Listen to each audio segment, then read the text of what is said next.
Hi everyone, my name's Eyad Hasbullah. It's an Egyptian name. I don't quite know why. I realized I'm supposed to spend 20 minutes of giving a talk to you about sound based on this month's theme of silence. But I come from the Henry VIII School of Public Speaking, and like he told his wives, I shan't keep you long. There are no historians here. That fell flat. That's cool. All right, without further ado, I'm going to go straight into it. This is a picture of some icebergs in Iceland. They're on the beach. Now in Iceland, as you can imagine, it gets very cold. And what happens is, as the ice flows into the sea and is created on the beach, you actually have this fantastic noise because they are rubbing against each other. They're rubbing against the sand. The water is moving them around. And a former professor of mine at the University of Salford, where I studied acoustics, he went there and he was enthralled. He spent the entire evening just being quiet and listening to the icebergs. You can actually find it by Googling Iceland, black sand, and iceberg. If you haven't done it since Petakucha PJ, I suggest doing it then. Everything okay? All right, great. Now, most of the time, people only notice how beautiful they look. And that's something I'm going to keep drawing our attention to, because there is a beautiful world of the unseen around us, and it's something that I'd like us to exercise our awareness of. I'd like us to be able to have a discussion about it with our friends. It's something that I enjoy doing. It's something that makes you feel like you're in a little bit of an inside joke. This is a picture drawn by an award-winning guy who plays a game called Pictogram or something like that. His name's BJ, Benjen, so all credit to him. However, this is the first time I've seen anyone try and capture the shape of the outer ears. And I wanted to show you this picture because he drew the ears last. He got the beard, he got the eyes, he got the glasses. He gave me a very flattering hairline. You know, it's actually a lot further back than that. But he actually got the lopsided nature of my ears correct as well. Now, the outer ears are called the pinna. And an interesting trick when you're in a bar or somewhere really noisy, or perhaps a train station, is you do this.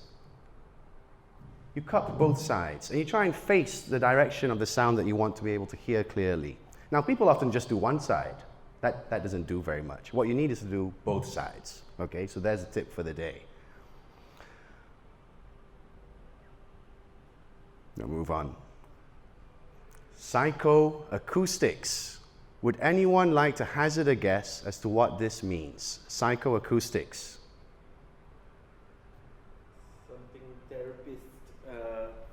Something a therapist will tell you to get.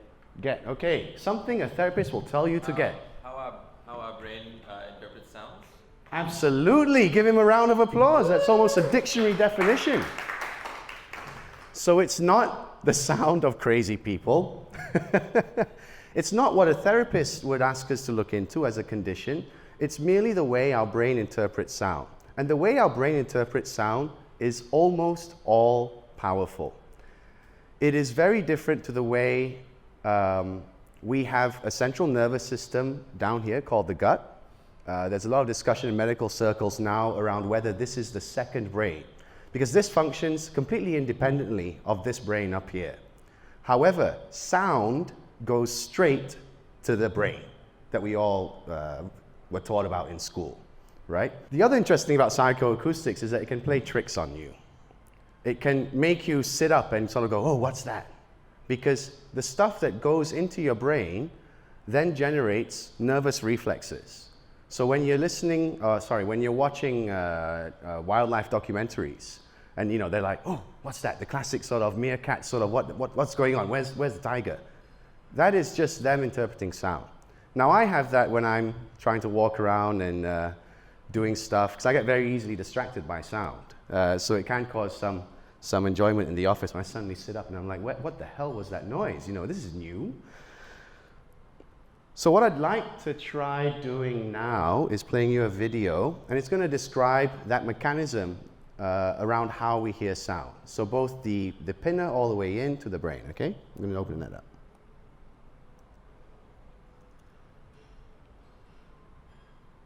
And if you can't hear it clearly, just do the cupping and point it this way. Sounds are all around us. We hear when these sounds pass through the outer, middle, and inner parts of our ears, sending thousands of tiny vibrations up to our brain for interpretation. First, sound travels through the outer ear canal and makes the eardrum move. When the eardrum moves, the 3 middle ear bones vibrate. This vibration creates movement of fluid in the inner ear, also known as the cochlea. The fluid movement causes sensory receptors in the coiled-shaped cochlea to send a signal along the auditory nerve to the brain. And this is how we hear. That bit there is where, and this is what amazes me, you listen to a loudspeaker, it's just a vibrating cone. And yet it's playing you the music made by, let's say, a band of 5 people with a guitar, drums, and everything else. How does a cone accurately recreate the sound is a matter of science, but I find it incredible that you can make something so complex out of just a vibrating cone that's doing that, right? It creates air pressure waves. Those air pressure waves hit, impact, you know, they'll basically come down the ear canal, and then we've got a hammer and anvil. That was the cochlea that you saw up there. And that's just hitting again. That's just doing that. It's just knocking. And then from there, it transduces, which means it changes the energy from something mechanical into electrical. And that just goes into our brain on a very simple level. I find it incredible that this is how we experience sound. It goes through 3 ways of changing the form of energy, because you've got the excitation mode of energy, which if it's a violin is a constant friction. And then you've got an impact type of energy, which is the piano or drums. That goes through the air, which is basically just waves or air pressure differences. And then it gets transduced back to electrical signals. I'm just going to forward it a bit to something interesting. This is an exercise for you all to take part in. Could you open up any app that has a QR scanner? I think it works with Line. And I would like you to just listen to it in your own time. If you manage a team. So what you should be hearing is, can you hear brainstorm or green needle? Ellie hears green needle. Green needle? Okay, play it again to yourself from the beginning, and I want you to think to yourself, brainstorm. Just think brainstorm. No, I'm hearing brain needle. Brain needle. But that changed as you thought something else, right? Yeah. When I change the word I'm thinking, I hear something else with that.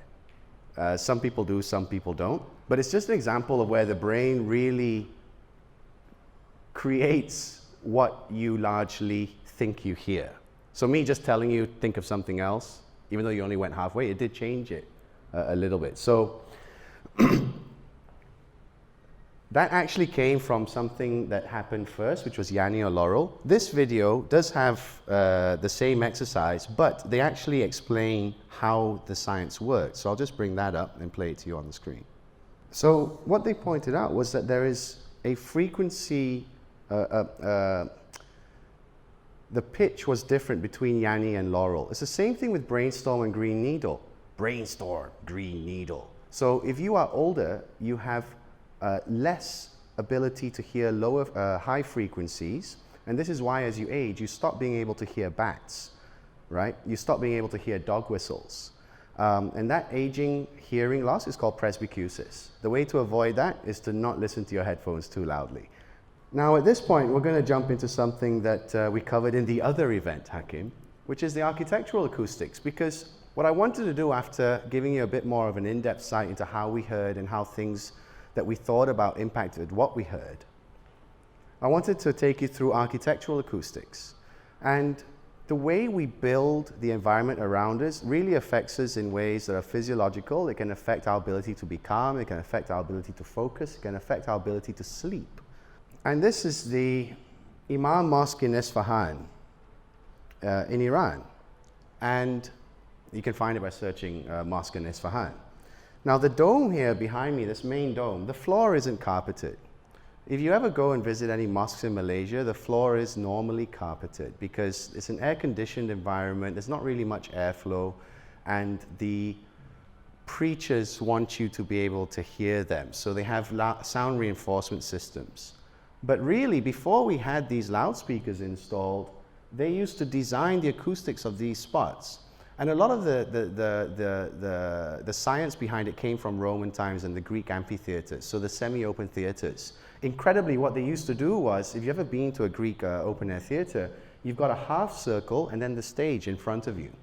And they used to design it by semi-flooding it at different heights, going up the different steps, and then dropping a rock into it and seeing how the waves behaved. And that would help them direct the sound, assuming different spots on the stage. So that's incredible, right?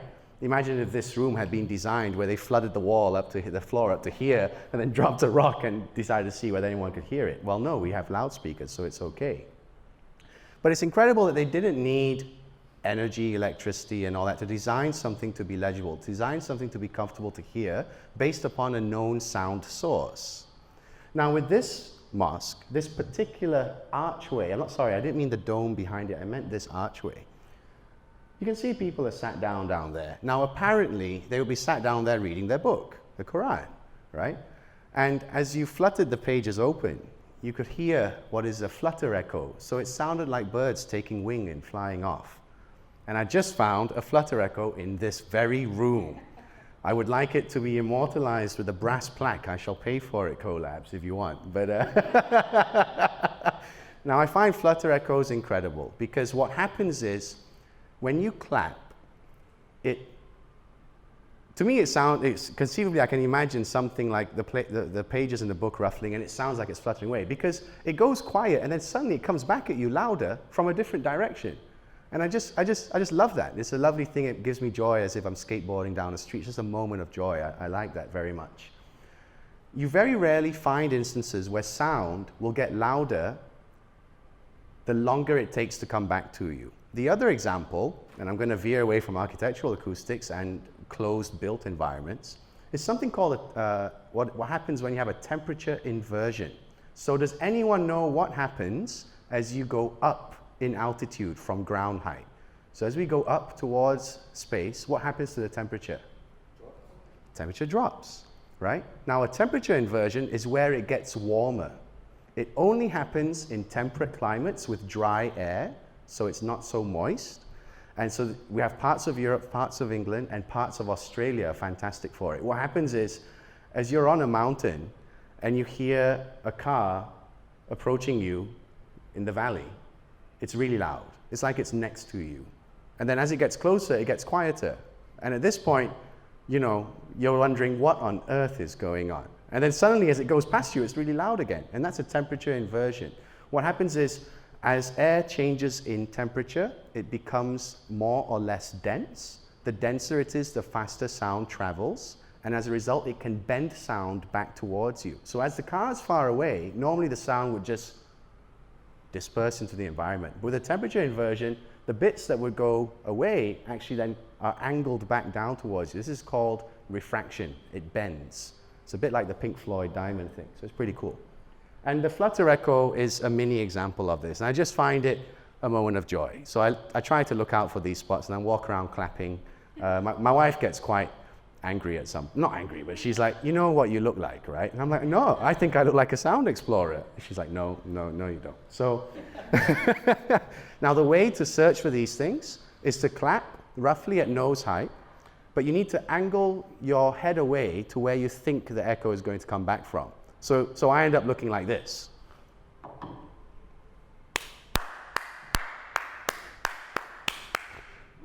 And no one knows what I'm doing. So there we go. So you got to have some thick skin and go away and do that. This is an example of a playground. We had tons of these playgrounds. I moved to England when I was 12 from Malaysia. We had a lot of these in playgrounds. The ones here that I've seen have these play systems that have these pipes. So they connect to each other underground. Sorry, Akin. They connect to each other underground. So if someone whispers in here, they can hear it quite audibly on the other side. I quite like that. I play with that with my kid. It's pretty cool, some Chinese whispers.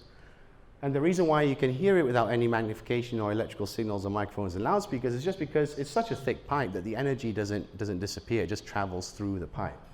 over here we have these reflecting plates. So if they stood right there and faced into the plate, you will actually then reflect the sound into the other plate, which then reflects it back into a point, so the people face away from each other.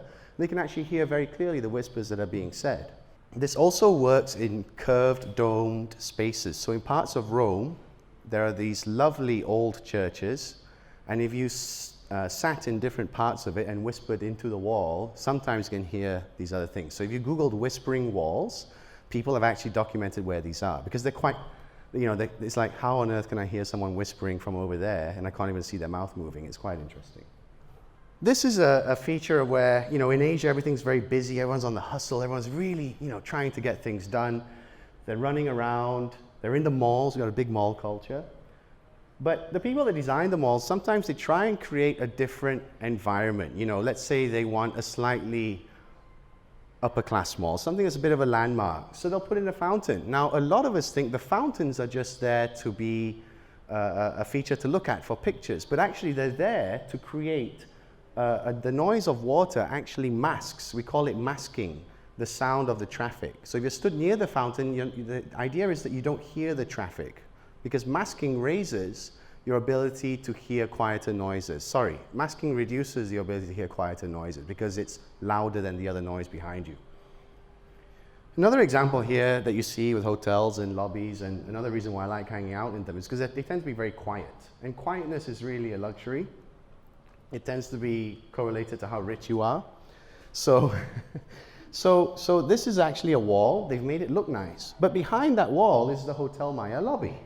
And all it does is it prevents, through a barrier this time, any sound reaching you from the tires of the car or the engine or the exhaust. By the way, car tires, Continental Tires, one of the biggest brands, car tire noise is designed for below 80 and above 80 kilometers an hour. Thank you very much to your fantastic wife for explaining that to me. I didn't know it was split between the two. I thought it was just car tire noise designed for any speed, but no. And I think it's 80 because that's the speed that people travel at on a motorway or on a quiet neighborhood road. So that's quite interesting. We have known about the ability of sound to affect our minds, the way we feel, for millennia. I mean, this is in Australia. The Aborigines apparently got there anytime between 40,000 or 80,000 years ago. I think there's a bit of a question mark on that. That's a long time ago. Everywhere around the world now, they found it in Malaysia, Borneo. They found it in France at the, I don't know how you pronounce it, Lascaux caves, I think they're called.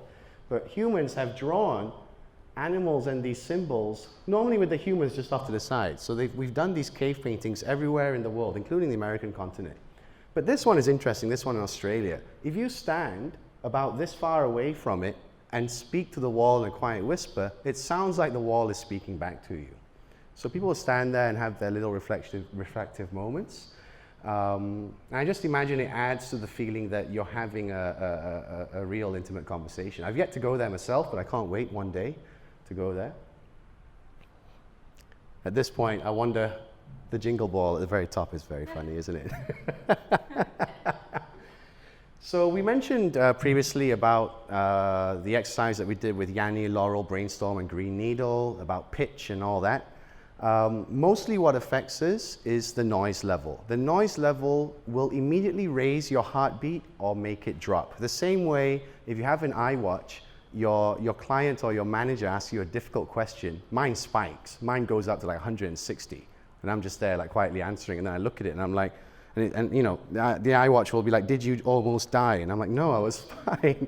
But the noise level, if you're asleep, if it's anything above 35 decibels, which is pretty quiet, is going to, over time, over your lifetime, and now we're going to live a lot longer. I imagine some studies are going to come out that are going to show how much more important this is. Over your lifetime, it's going to make it more likely that you suffer physiological diseases, hypertension, everything related to stress, right? So it's better to have quiet fans in your room. It's better to put your aircon on quiet. It's better to find ways to minimize the noise coming from the traffic outside your rooms, whether condominium and stuff like that. It really will have benefits over your lifetime. We're talking 70 years. If you're now in your mid-20s, you will probably live till you're 95. And you do not want to have to worry about health issues due to noise, because they are such a long period that the research is quite new when it comes to people living that long. Previous research assumed people lived till they were 60, 70. So there's another 2 decades to it. Now, the noise level, in absolute terms, if you're a DJ, they call it the Z weighting. So this is just a flat. The weighting is just a correction of noise levels across frequencies. So this is frequency. So down here we have 20,000 hertz. Over here we have down to 0. Hertz is simply cycles per second. Cycles per second relates to pitch. The higher the cycles per second, the higher the frequency, the higher I sound. Human voices, interestingly, are around about 2 kilohertz or 2,000 hertz. For women, they will then end at about 4,000 to 6,000 kilohertz, right? Guitars are also around about that range, which means that people who are really into guitar music, they can hear things that I can't hear, because I'm more of a dubstep hip-hop guy. But I know that they hear these melodies, these harmonics, these interactions that I don't understand, so I don't appreciate. Because I literally have not developed the ability to hear them, because I don't listen to it that much. Drum and bass music typically has a lot of lows, then separated to some quite highs, right? So it sounds very crisp and clean. As I mentioned, 35 decibels is really quite quiet. We're talking about anything between a whisper and the faint noise from your fridge. Now, I hear my fridge at home and it's me off. So I don't have a big house. And my living room and my dry kitchen and the play area is all in one room. And I hear the fridge going, oh, and sometimes, I just can't stand it. I go somewhere else and put my headphones in. So I'm going to move the fridge one day. Someone speaking loudly like me, I'm probably somewhere between 60 and 70. I imagine I'm between 65. Now a car is 70. A motorbike is 95. Those little 250cc motorbikes, they're really loud. Hair dryers, can I suggest not using a hair dryer for half an hour if anyone does? I use it sometimes in an attempt to get the quiff going, but not too long. I once measured, you can see police sirens at 120. Your eardrum will tear at anything above 120. The risk of it tearing is a lot higher. I once had to measure the sound at the Singapore F1. This was in 2011. At a particular corner, it was a dog leg into a chicane, so it looked a bit like that. And this guy had both eardrums torn despite him wearing, exactly, that is the most it's painful, like you cannot do anything about it. He had both eardrums torn. He was a rich banker. He must have been earning millions a month. Like, he was seriously well off, and his life was destroyed. He had depression, he stopped working, he was unable to sleep, he's on severe medication now, and he just wanted to know what on earth happened to him, because he was there with his friends. They had the earplugs and the ear defenders, the over-ear stuff. He was there with his friends at this corner, and his just tore, and he started screaming. And for the next couple of years, like, his life just went downhill.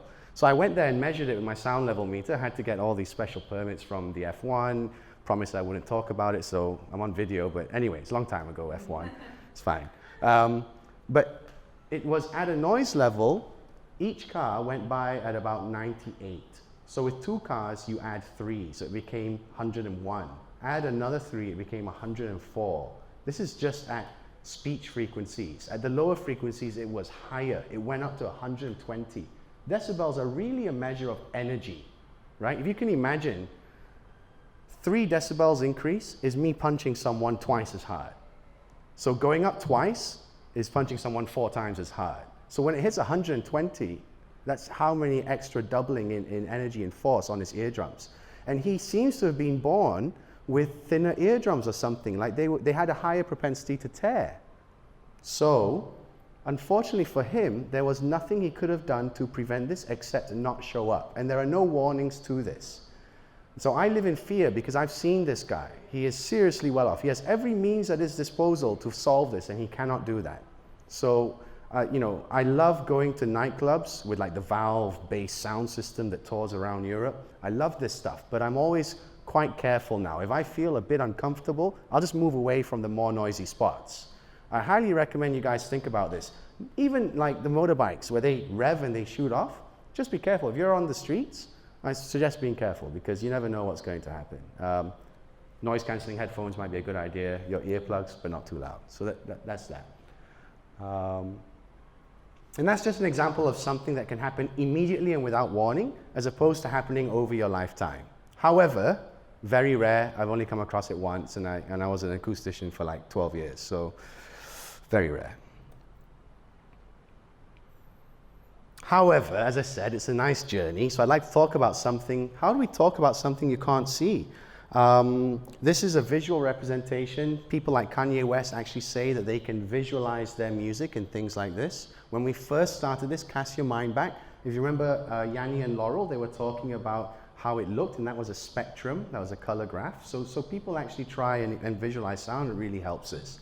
What you actually see happening here was what I mentioned in the Greek amphitheaters, right? So they've dropped a rock, an excitation point. This is your voice. And as it interacts, it builds the light bits or becomes quiet in other areas. And you can see that there's a bit of a haze there. So when you have two things interacting, it tends to increase the noise level in any space. So this happens in what they call a diffuse environment. This is, if you have too many people talking, this is what happens basically. So if you notice when you're in a big room, people talking, then everyone starts talking louder next to each other, and everyone just gets really loud, and after a while, you know, everyone's shouting. So this also happens in our malls, especially when they have some events. Someone's playing music through a speaker here, and then, you know, the guy in the restaurant starts upping his volume. Next thing you know, everything's at full volume. So it's something to watch out for. But there is a tongue that the psychoacousticians use, and this was developed by a chap named, oh, I forget his name. Anyway, he's from Delta in Denmark, and they talk about timbre, or how things sound in terms of pitch, and they talk about the artifacts and the spatial, so localization. So where's it coming from? So when I spoke about the flutter echo, remember you have to be aware that it's localizing from this area, and if you turned your face that way, you wouldn't hear it. So that's localization. And then there's bass and all the other stuff that we talk about when we listen to our speakers at home, our sound systems. Mid-range, nasal. So I've yet to hear a really nasal voice in Asia, but there are people with adenoids in Europe that sound like this. It's really strange. I've yet to hear anyone with adenoids in Asia. That's strange to me. I don't know why, but there are guys that smoke pipes, you know, that sound like this. They do it on Top Gear quite a lot, so it's quite funny. Yeah, the stuff that really, you know, I enjoy is normally on this side. The stuff that annoys me is on this side. This is true of everyone. So you've got noise, you've got signal-related, buzzing, clipped, compressed. This is stuff, and then you've got rubbing. It's shrill, it's shrieking. This is all on the left-hand side, is all the stuff that typically would associate with noise rather than moments of joy. I mentioned earlier traffic noise, and this is certainly what we have in most of our lives, especially if we live in a condominium. The problem with this is it actually gets louder as you go up in height. So I don't stay anywhere above the 10th floor because the ladders from your fire engine won't reach above the 8th floor. So I'm willing to drop 6 meters if I need to be rescued from a burning building. So this was me putting my foot down. My wife wanted something really high up, and I'm like, no way, we'll never escape. But, sorry. But as you go, the other reason I gave to her, which didn't help me win the discussion, anyway, didn't help me get my way, was that as you go up in height, you can see more of the roads, right? So if you did this, if you did that, you're really near the ground, you only see that stretch of road. As you go further away, you actually include more noise sources, more length of the road, right? And then what that happens is it actually increases the average background noise level that hits your window and enters your bedroom, if you think back to the 2 dots example in the water just now. So it's important to try and just minimize from your windows how long the section of road is that you can hear, because that will automatically reduce noise. You want to choose a condo unit Go in there, have a look what's out the window, see how much of the road you can see. The bedroom. I wish I had a bedroom that looked like this. This is a Helmholtz resonator. These circles are called Helmholtz resonators. They absorb sound. He's got some lovely walls that look quite non-smooth, so they help diffract sound. They help break sound up. They reflect it in different ways. So that makes it less hard when you hear it. He's got floor-to-ceiling windows in a city. Bad idea, really, you know. So he's going to have some really heavy, meaning dense glass with laminate on it. So you can buy, if you Google online, Pilkington glass laminate. I don't know why the brand is important, but it is. You can actually buy laminate to help reduce the noise level that comes in from the outside. Not too expensive, about the same price as mosquito netting. It's possible, right? And you want to try and aim for something. If you download a sound level meter app, if you can just reduce it by 2 decibels, 3 decibels, it will be half as loud when you sleep. And over time, over your lifetime, that will be very beneficial. This is the office. I also wish I had an office like this. But the main thing that strikes me is that, look, he's not sat next to 8 other people in a cluster. I love co-working spaces, but it's designed to enable interaction.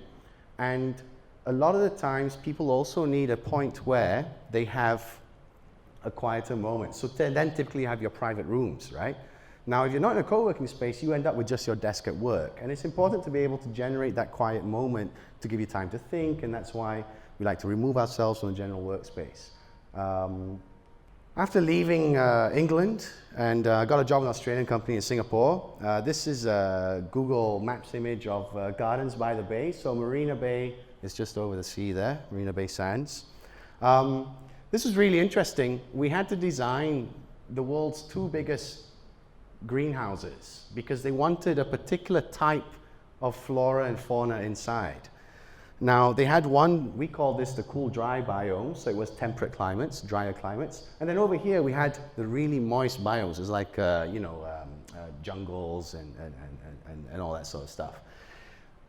The really weird thing was that they wanted the outside bit to have like nice walkways, so there were these things called super trees. You've seen them in all the promotional videos, and these super trees were supposed to bring people to a different place as they walked around the trees. We had to be able to mimic thunderstorms and stuff like that. This is the waterfall in the cool moist biome. It goes into a well just down here. That's where the water falls into. Now that's sunken because without that it would have been too loud in the general greenhouse area because it's enclosed, so the sound would not go anywhere. Now if it was too loud, people would have been disturbed, and they wanted localized sound environments and ambience in different parts of different parts of the feature areas, right? So this is a designer's notes, like frame views over the forest floor, and then they wanted frame views over the gardens, and then they wanted views over the gardens and to the other greenhouse, the cool dry. The best bit is that these things are designed so that they don't interfere with each other as you go through the levels. And you can see that they've got some interesting visual features to try and have people to look at, but really it was all about creating the right ambience. For the waterfall, we even had to find some absorbers, some things that absorb sound, because it was just too noisy. And by chance, the PhD, the doctor that was my principal engineer, found some material from China that was going to be thrown away, whose absorption coefficient continued to work well even when it was wet. And we had to do a lot of testing. We basically did a simple test where we put it in a bucket of water for 24 hours, picked it up, did some sound absorption measurements, and it seemed to work. So that was quite incredible. We have one of the best concert halls in the world in Malaysia, the Philharmonic Auditorium. It is one of the best because it's not too big. It is one of the best because they managed to have the seating areas just right. It is one of the best because we have the ability in a small area to really work on all the sound journeys to your ears. So you can shape the ceiling, you can shape the side walls in order to get the sound designed to the audience correctly. And they do cool stuff, like I think they did the Disney classics, like that would have been fun to go and watch. So it's not just boring stuff all the time. This is a cinema, and instead of designing the shape of the ceiling and stuff like that, they just go for brute force human intervention. It's just like, make everything sound absorptive as you can, really thick absorption, carpets, seats, ceilings, and walls, and let's put in some loudspeakers, right? So it's actually quite a complicated science. Every speaker, as you move away from the screen, which is about here, there's a slight time delay. So we know the speed of sound through air. We can assume that if someone's speaking on the screen, they're this far away, and it should take this long to reach that chair there, or this long to reach that chair over there. So what's happened is they have time delays built into the speaker network for each speaker. Yes, time delays. And this is simulated in a computer software, and then we have to test it later on. So what happens is they'll do clapping again, and they'll record it, and all the recording engineers will know, you can zoom in on your audio signal, and you can see a sharp thing like a clap. You can see exactly the delay based on the person clapping over here. Obviously, they use more sophisticated equipment, but essentially that was how it was done originally. As well as time delays, they actually have filters. So they will play different sounds from different speakers. Now, in the screen of the cinema, behind it is a massive bank of speakers. Depending on whether the cinema is THX, Dolby, there are various different loudspeaker cinema sound system standards. And on the floor, you'll typically see these big bass units. So most of the bass comes from the floor, and then you've got different frequencies coming out on the other sides. The reason why in KL Central we cannot hear the public address system audibly is because they haven't built in the time delay. So it's just like, right? That's just because all the speakers, we can hear all of them, they haven't built in a time delay. They should just choose a point and then build in a time delay, and then we can work it out. So Manchester train station in the UK had the same issue, and they just fixed it by doing that. I have yet to be successful in getting them to even acknowledge that I'm willing to do it for free, but These are the super trees that I mentioned, and there's a walkway. And in these trees are big units because they wanted to simulate a thunderstorm. So the design team, the acoustics design team that I was in, there were 3 of us. We didn't actually design the sound system, but we did the infrastructure for it. So we actually worked on making sure the background noise levels were quiet enough. We made sure that, these things required huge air conditioning systems, central mechanical ventilation systems. And we actually worked on making sure that you couldn't hear that noise over there. So when I eventually go, and I'm told that it's best to go somewhere 12 years after it's opened, then I'd like to appreciate the fact that maybe I managed to fix that hum and things like that. And then the guys that come in, the vendors who design the sound systems, they'll come in and be like, okay, this should be able to handle thunderstorms, thunderclaps, that sort of bassy stuff. This should be able to handle things going this loud. So that's what they did, and I'm looking forward to going there. So it's such a specialized area that you have different people being able to do different things. They wanted this to change as the day progressed, apparently. So if you go in the morning and then go in the evening, apparently there should be a different ambience, not just visually, but also sound-wise. So start your Sound Explorer journey. Just get in touch, eyadhasbullah.com, and we'll go on a walk. I see a couple of people that made it. So that was a learning experience for me, trying to see what was interesting or not. Thank you very much, everyone.